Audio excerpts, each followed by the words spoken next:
이 땅에는 특별히 주의해야 할 두 나라가 있습니다.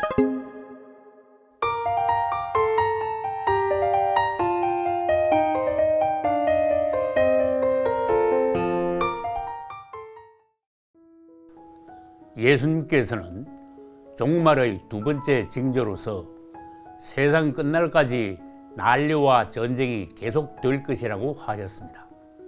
그러나 전쟁을 겪어보지 않은 젊은 세대들은 첫째, 전쟁의 참혹함이 실감나지 않습니다.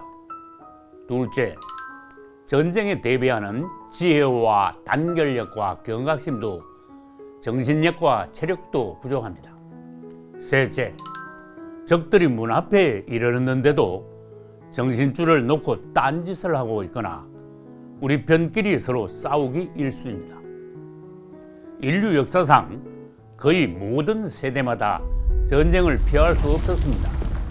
심지어 저희 아버지께서는 제1, 2차 세계대전과 6.25 전쟁을 모두 겪으셨습니다.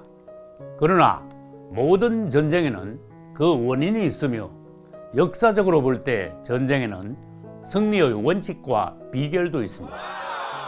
이 땅의 전쟁은 결국 하나님의 진영과 사탄의 진영 간의 싸움이므로 하나님의 편에 선 사람이나 국가가 끝내 승리하게 되어 있습니다. 여러분은 하나님의 편과 사탄의 편 중 어느 편에 서시겠습니까? 전쟁은 하나님께 속하였나니 그가 적들을 우리 손에 붙이시리라. 아멘. 여기서 전쟁 승리의 비결에 대해 몇 가지 보기로 하겠습니다.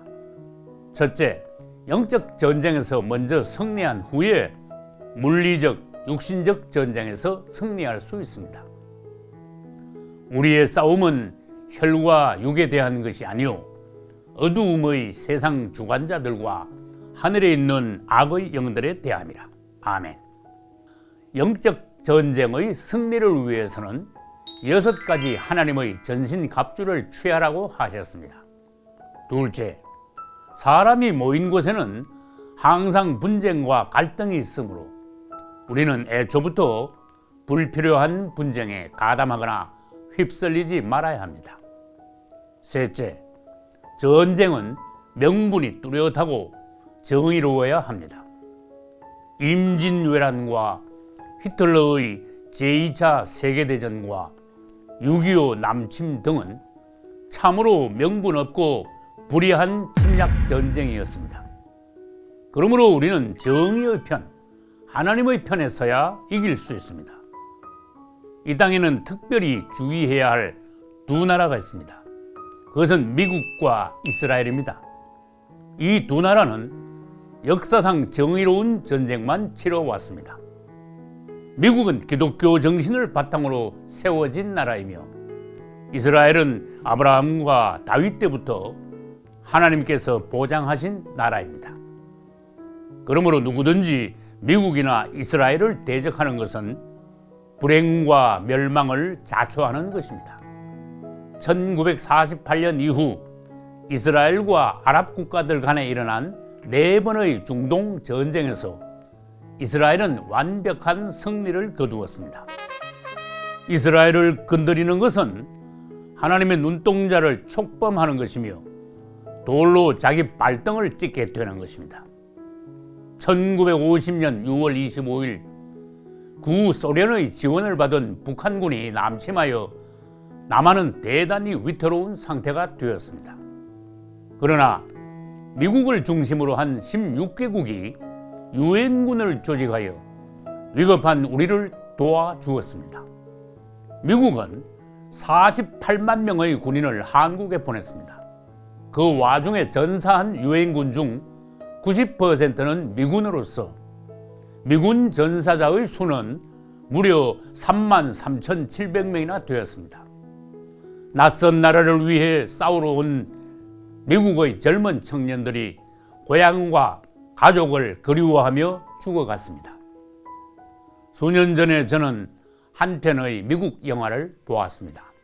시골 외딴 집에서 중년 가정주부가 부엌에서 설거지를 하고 있었습니다. 그때 저 멀리서 뿌연 먼지를 날리며 자동차 한 대가 달려왔습니다. 무심코 바라보던 그 주부의 눈에 점점 자기 집으로 가까이 오는 그 자동차가 마침내 군인차라는 것을 알게 되었습니다. 집 앞에 도착한 차에서 군인 장교 2명이 내렸고 그 주부에게 엄숙한 거수 경례를 하고는 아들의 전사 통지서를 건네주었습니다.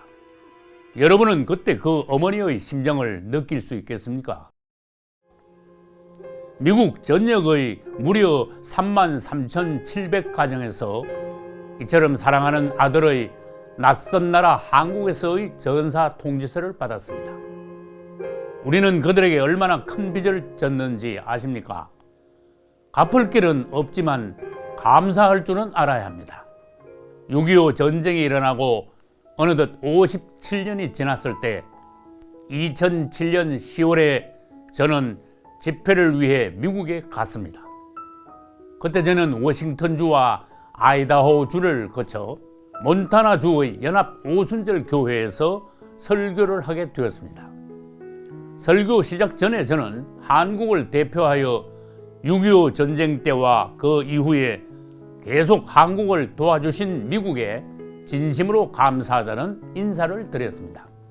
미국은 좋은 나라, 감사한 나라, 하나님께서 축복하시는 나라입니다. 140년 전부터 우리나라에 파송된 수천 명의 선교사들은 대부분이 미국인이었습니다. 반면에 러시아, 중국, 일본, 아랍 국가들은 주로 침략 전쟁을 일으켰습니다. 그리고 이 나라들은 불행하게도 장차 적그리스도의 2억의 군대가 편성될 때 주역을 맡게 되며 그 군대는 전멸하게 될 것입니다. 마병대의 수는 2만만이니 더러운 영이 아마겟돈이라 하는 곳으로 왕들을 모으더라. 예수 그리스도 입에서 이한 검이 나오니 그것으로 만국을 치겠고 맹렬한 진노의 포도주 틀을 밟으리라. 아멘. 다윗은 하나님의 편에 섰으므로 골리앗을 이겼습니다. 여호수아는 하나님의 명에 따라 싸웠으므로 우상의 땅 가나안을 평정할 수 있었습니다. 제1, 2차 세계대전과 6.25 전쟁을 다시 생각해 보십시오. 전쟁을 일으킨 군국주의, 제국주의, 공산주의 국가는 망하고 그에 대항한 자유민주주의 기독교 연합국이 승리하였습니다. 주님을 찬양합니다. 두려워 말라. 내가 너와 함께 함이니라. 놀라지 말라. 나는 내 하나님이 됨이니라. 내가 너를 굳세게 하리라. 참으로 너를 도와주리라. 참으로 나의 의로운 오른손으로 너를 붙들리라. 아멘.